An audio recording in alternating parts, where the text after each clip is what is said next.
글 쓸 방이 하나 있었으면 하는 소망을 오래 가졌습니다. 몇십 년을 계집만 해도 되고 못 들어놓아도 된다고 그랬는데요. 그 소망 듣고 지인이 소개해준 집이었대요. 근데 문제가 있었죠. 미등기 주택이었거든요. 저 250만 원 주고 샀는데 문서가 있겠습니까? 뭐가 있겠습니까? 공책장 요만큼 찢어서 계약서 썼습니다. 그래서 이게 땅이 마을 땅이니까 마을에서 나가라 그러면 나가야지 어떻게 해요. 그 걱정에 이장님께 땅을 알아봐 주십사 했죠. 근데 땅 처음 본 날 덜컥 계약부터 해버렸답니다.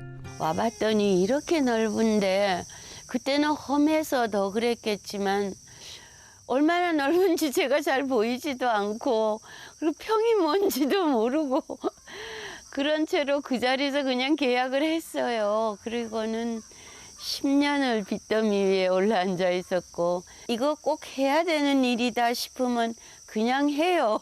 죽는지 사는지 모르고. 갈수록 태산이라고 해야 되나요? 꿈을 이뤘다고 해야 되나요? 어쨌든 땅 산 지 10년 만에 집을 짓기는 지었답니다. 그 시작부터 파란만장했다는 7인분 노비의 집. 완전 궁금해요. 어서 들어가 보죠.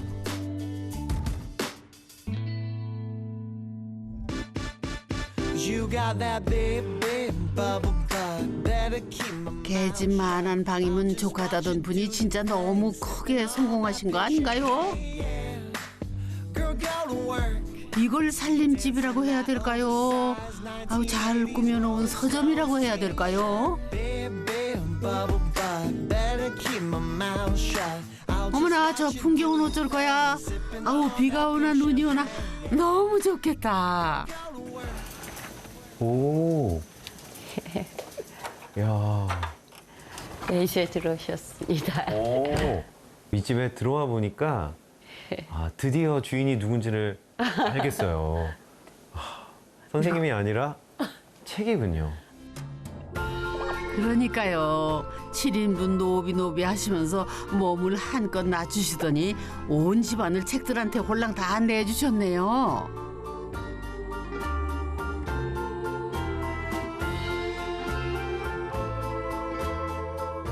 어머야, 아까 그 책이 전부가 아니었어요.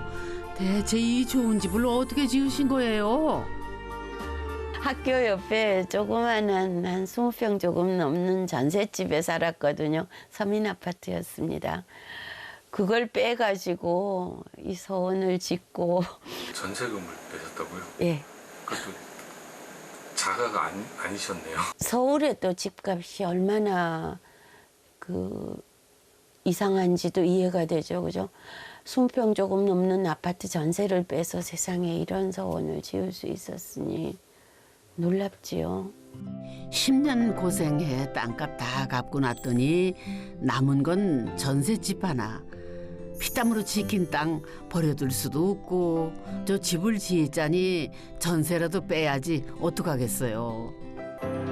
쉽게 쌓아지는 공든탑이 있던가요? 얼마나 어렵게 쌓아 올린 탑인지 알려주시겠답니다. 덜컥 계약한 1200평 땅을 남들과 나눠야겠다 생각한 것까지는 너무 좋았답니다. 그리고는 우선 개집만 해도 좋으니 세상에서 가장 작은 집을 짓기로 마음먹었죠. 그 작은 집이 시정입니다. 초가 3간도 아니고 초가 2간. 풍경이 다 해낸 소박한 정자지요. 이 집은 여백서원보다도 훨씬 더 오래됐습니다. 땅이 생기고 맨 먼저 지은 집인데요. 어처구니 없이 땅을 산 다음에 와서 일도 하고 뭐 나무도 심고 해야 되는데 조금 쉼터가 필요해서 세상에서 가장 작은 집을 하나 짓는다고 생각을 했습니다. 그래서 2칸밖에 안 되는 집을 지으려고 그러는데 목재 다듬어 오시면 얼마 걸립니까? 그랬더니 2주일 걸리면 된다고 그래서 그럼 지어주십시오. 그랬더니 1년 7개월이 걸렸습니다. 이 목수가 어느 순간 알아차렸어요. 제가 돈이 없다는 거를. 주춧돌을 박아놓고 하세월. 영애 씨 이 풍경을 보고 있자니 떠오르는 시절이 있더랍니다. 아직 서 있는 것이 보이지 않기 때문에 생각하기에 따라서는 굉장히 불안할 수도 있고 초조할 수도 있고 막막할 수도 있는데 아 이런 게 젊은 날 아닐까. 늘 눈앞이 캄캄했었기 때문에 누군가가 새끼손가락 하나만 잡아줘도 내가 저 요 벼랑에서 올라갈 수 있을 텐데 하는 느낌이었습니다. 경상도 산골에서 13살 나이에 서울로 유학 온 영애 씨는 어머니의 바람대로 참 열심히 공부했답니다.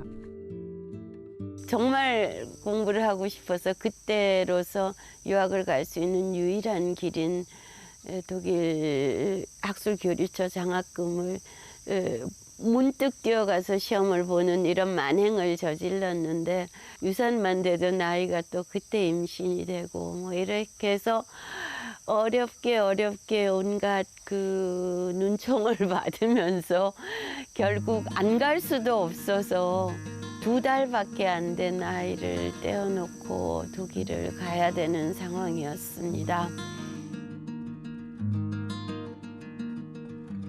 소위 공부 잘하는 여자들 별로 바람직하게 여겨지지 않던 시대였습니다. 서울대를 전체 수석으로 졸업을 하고도 결혼해서 살림하는 게 당연하게 여겨지던 시절. 마음껏 공부해도 괜찮은 방 한 칸이 평생 너무 간절했답니다. 그랬으니 전기가 안 들어온다고 해도 한겨울 냉골이라고 해도 아무 상관이 없었죠. 황공했죠. 조아리고 앉아서 글을 읽고 썼습니다. 이런 공간이 나에게 주어진 것에 대해서. 그 책상도 그 집 짓고 남은 나무 토막이거든요. 의자도 그거 안준뱅이 의자 아니고 보통 의자가 망가진 겁니다. 무슨 상관이겠습니까? 누구의 엄마도 누구의 아내도 누구의 자식도 아닌 공부하고 싶은 사람 전영애로 앉아볼 수 있는 세상의 유일한 자리였던 거요.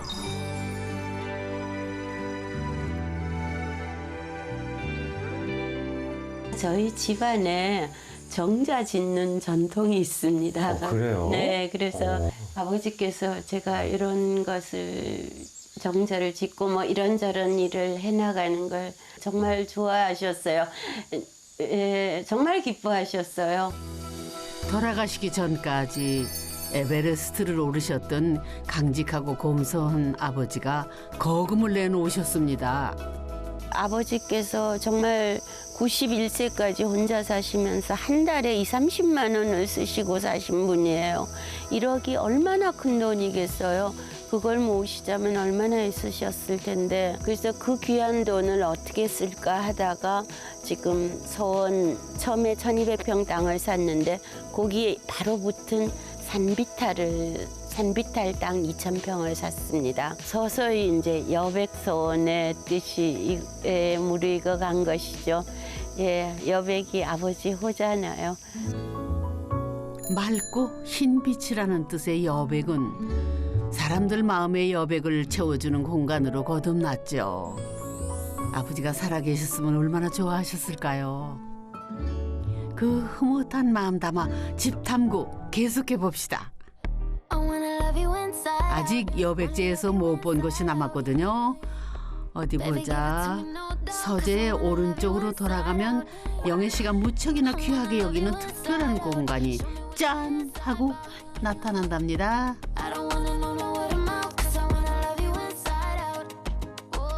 아, 그때 비블로테크니까? 예, 비블리오텍 도서관입니다. 라이브러리의 독일어입니다. 비블리오텍. 사실은 여기 한 단어가 더 있습니다. für eine Person, 한 사람을 위한 괴테 도서관이에요. 공부가 간절했던 소녀가 세계적인 괴테 학자가 된 세월. 이곳은 영애 씨가 칠순을 넘기고도 손에서 놓지 않는 괴테의 책들로 가득하지요.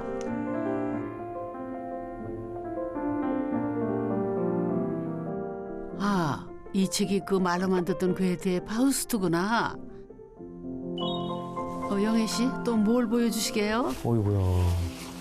장갑까지 끼어야 하는 물건이에요. 1854년에 나온 파우스트문인데요.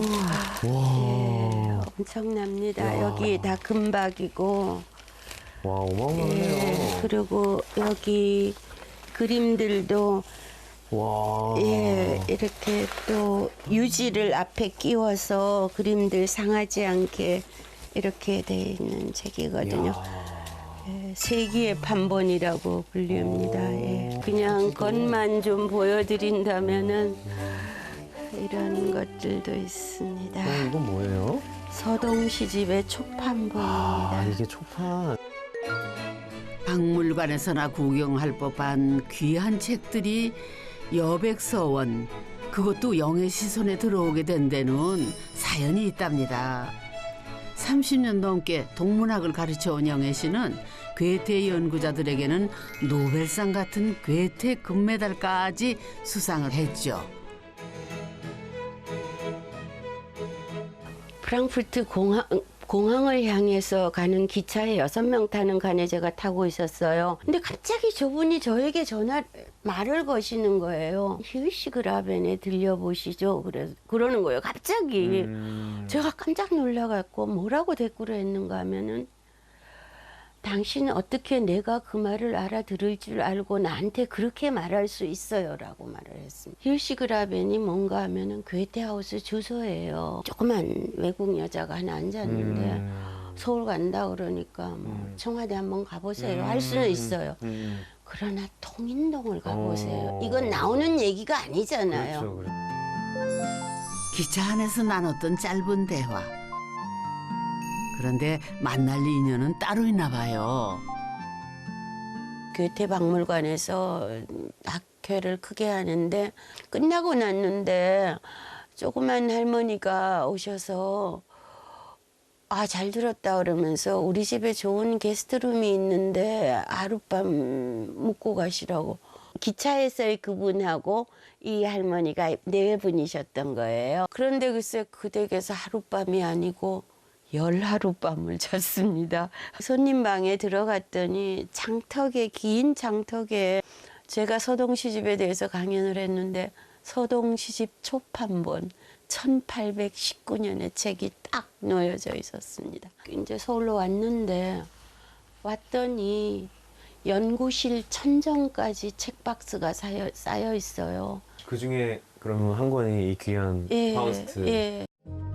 자식 대신 동양의 괴테 연구가에게 이 귀한 책들을 선뜻 건네주고 세상을 떠난 그 뜻을 알기에 영애 씨는 이 집 짓는 걸 포기하지 말아야겠다 다짐을 했더랍니다. 아니, 정작 그러면은 선생님은 아니요. 어떤 곳에서 지금 제 공간도 곳을 쓰고 있지요. 있나요? 저 있어요? 구석에 조그만 노비방이 하나 있습니다.